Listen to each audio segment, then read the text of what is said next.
बिस्मिल्लाहिर्रहमानिर्रहीम। उम्मीद है आप लोग सब खैरियत से होंगे। आज जो टॉपिक मैं आप लोग को पढ़ाने जा रही हूँ वो है first year physics chapter number 1 measurement का एक टॉपिक जिसका नाम है रेडियन एंड स्टेरेडियन। अच्छा, टॉपिक की तरफ आने से पहले अगर आप लोगों ने मेरे चैनल को सब्सक्राइब नहीं किया तो अभी सब्सक्राइब करें ताकि मेरी हर नई आने वाली वीडियो आप तक पहुँच सके। इस चैनल में आप लोग को टॉपिक के एक्सप्लेनेशन के साथ साथ आप लोग को इजी नोट्स भी मिल जाते हैं। तो आइए टॉपिक की तरफ, रेडियन एंड स्टेरेडियन। अच्छा, radian and steradian are supplementary units. Supplementary units पे मैंने एक अलग वीडियो भी बनाई है, इसका लिंक मैंने डिस्क्रिप्शन में दे दिया है, वहाँ आप लोग देख सकते हैं। तो आइए टॉपिक की तरफ। Radian radian is the unit of plane angle. अच्छा, रेडियन हमारे पास प्लेन एंगल का यूनिट होता है जो कि 2 डायमेंशनल होता है, ठीक है। और इसको हम जो है ना सर्कल के सेंटर में ड्रा करते हैं। प्लेन एंगल हमारे पास 2 डायमेंशनल होता है, मतलब इसमें हमारे पास ओनली एक्स और वाई एक्सिस होते हैं। स्टेरेडियन क्या होता है? Steradian is the unit of solid angle. ये हमारे पास सॉलिड एंगल का यूनिट होता है। सॉलिड एंगल हमारे पास 3 डायमेंशनल होता है, इसमें हमारे पास X Y and Z axis होते हैं, ठीक है।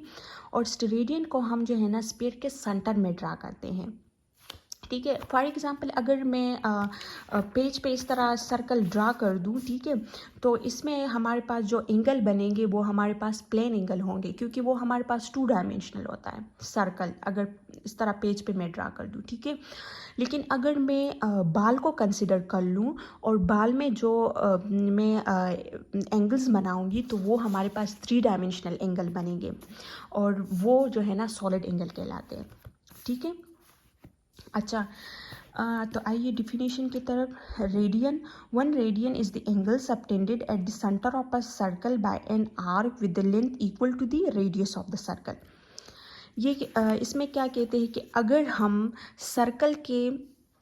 हम सर्कल के सेंटर पे एंगल ड्रा कर लें और उसमें जो है ना जो आर्क लेंथ और रेडियस लेंथ जो है ना इक्वल हो तो वो एंगल हमारे पास 1 रेडियन के इक्वल होता है।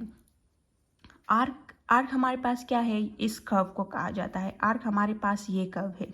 अगर हम इस तरह इस सर्कल को 2 रेडियाई से इस तरह कट कर दे तो ये वाला कर्व जो है ना आर्क कहलाता है। तो अगर हम सर्कल के सेंटर पे इस तरह एंगल ड्रा कर ले कि इसका ये वाला कर्व जो है ना इस रेडियस के इक्वल होगा तो वो एंगल हमारे पास 1 रेडियन के इक्वल होगा, ठीक है। It is denoted bye RAD। इसको RAD से डिनोट किया जाता है।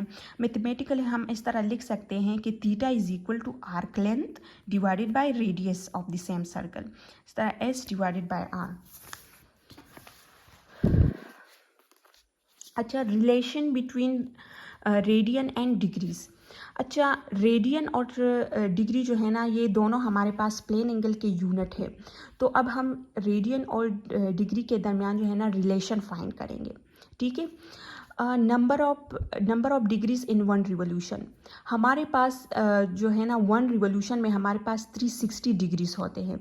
लाइक फॉर एग्जांपल इस पेज पे मैं ड्रा कर लूँ तो इस तरह अगर सर्कल में ड्रा कर दूँ तो क्या होगा कि यहाँ से यहाँ तक का एंगल जो है ना 90 डिग्री होता है, यहाँ से यहाँ तक का एंगल 180 डिग्री होता है। और इस तरह अगर मैं पूरा जो है ना सर्कल कंसिडर कर लूँ तो ये हमारे पास 360 डिग्री का होता है, ठीक है। मतलब सर्कल में ये जो है ना फुल एंगल हमारे पास 360 डिग्री के इक्वल होता है, ठीक है। Number of degree in 1 revolution is equal to 360 degree. अच्छा, अब हम जो है ना 1 रिवोल्यूशन में रेडियन को फाइंड करेंगे। 1 रिवोल्यूशन में तो हमारे पास 3 डिग्री जो है ना 360 डिग्री होते हैं, लेकिन 1 रिवोल्यूशन में 1 कंप्लीट सर्कल में हमारे पास रेडियन कितने होंगे? तो वो यहाँ पे क्या है कि इस फार्मूला को हम यहाँ पे यूज़ करेंगे। Number of radian in 1 revolution is equal to circumference of circle divided by radius.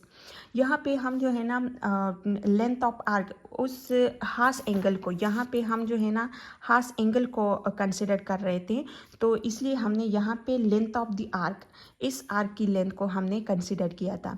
लेकिन यहाँ पे जो है ना हम अब पूरे सर्कल की बात कर रहे हैं, तो फिर यहाँ पे हम जो है ना यहाँ सरकमफ्रेंस ऑफ द सर्कल, पूरा जो सर्कल का सरकमफ्रेंस है वो कंसिडर कर लेंगे। ये पूरा जो सर्कल का जो लेंथ है पूरा से सरकमफ्रेंस कहते हैं, ये कंसिडर कर लेंगे, ठीक है, क्योंकि हम पूरे सर्कल की बात कर रहे हैं, ठीक है। तो यहाँ पे circumference of the circle divided by radius, तो हमारे पास जो सरकमफ्रेंस ऑफ सर्कल होता है वो हमारे पास 2πr के इक्वल होता है।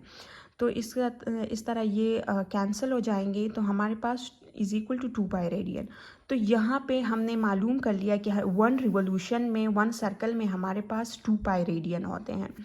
तो यहाँ अब हम कह सकते हैं कि in 1 revolution number of degrees is equal to number of radian, कि 1 रिवोल्यूशन में जो फुल एंगल होता है वो हमारे पास 360 डिग्री होता है और रेडियन में हमारे पास 2π रेडियन होता है।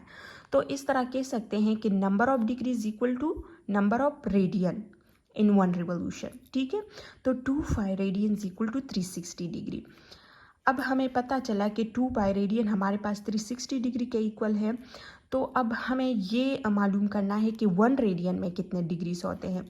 तो अगर मैं इसको डिवाइड कर दूँ बोथ साइड 2π से, तो ये कैंसिल हो जाएंगे। 1 रेडियन इज इक्वल टू, अगर मैं इसको मल्टीप्लाई कर दूँ तो 57.3 डिग्री। तो 1 रेडियन हमारे पास 57.3 डिग्री आ जाएगा, ठीक है। तो रेडियन, आई होप यहाँ पे रेडियन आपको समझ आ गया। अब स्टेरेडियन हमारे पास क्या है? The solid angle subtended at the centre of a sphere by an area of its surface equal to the square of radius of that sphere. अच्छा, रेडियन हमारे पास क्या था कि रेडियन को हम जो है ना सर्कल के सेंटर पे ड्रा करते, लेकिन स्टेरेडियन जो है ना वो हम स्फीयर के सेंटर पे ड्रा करते हैं, ठीक है। तो यहाँ पे अगर ये स्पेयर कंसिडर कर ले, ये हमारे पास स्पेयर है, ठीक है, और इसको हम इस तरह कोन की शक्ल में कट कर दें, ठीक है, तो ये हमारे पास सॉलिड एंगल बन जाता है, ठीक है। यहाँ डिफिनीशन को दे के the solid angle subtended at the centre of a sphere by an area of its surface equal to the square of the radius of the sphere, कि इसका ये वाला जो एरिया है वो इस रेडियस के स्क्वायर के इक्वल हो, ये वाला एरिया रेडियस के स्क्वायर के इक्वल होगा। तो ये सॉलिड जो एंगल है ये हमारे पास 1 स्टेरेडियन के इक्वल होगा, ठीक है। It is denoted by SR, इसको SR से डिनोट किया जाता है। अब mathematically number of steradian in sphere, अच्छा, number of steradian in sphere is equal to area of sphere divided by R square. यहाँ पे हम अगर फिर पूरे सर्कल में, यहाँ तो हमने ये वाला सॉलिड एंगल ड्रा किया है, लेकिन अब हम ये जानेंगे कि हमारे पास पूरे स्फीयर में कितना स्टेरेडियन एंगल बनता है, ठीक है, जो फुल स्टेरेडियन एंगल बनता है वो कितना है, ठीक है, सॉलिड एंगल बनता है वो कितना स्टेरेडियन का होता है। तो number of steradian in sphere is equal to area of sphere divided by R square. तो एरिया ऑफ स्फीयर का हमें पता है कि वो 4πr स्क्वायर होता है डिवाइडेड बाय R स्क्वायर, तो ये दोनों कैंसिल आउट हो जाएंगे तो 4π आ जाता है। तो इसका मतलब ये है कि जो स्फीयर है, पूरे स्फीयर में हमारे पास जो फुल सॉलिड एंगल बनता है वो हमारे पास 4π स्टेरेडियन का होता है, ठीक है। अच्छा, आई होप यहाँ तक आप लोग को समझ आ गया होगा।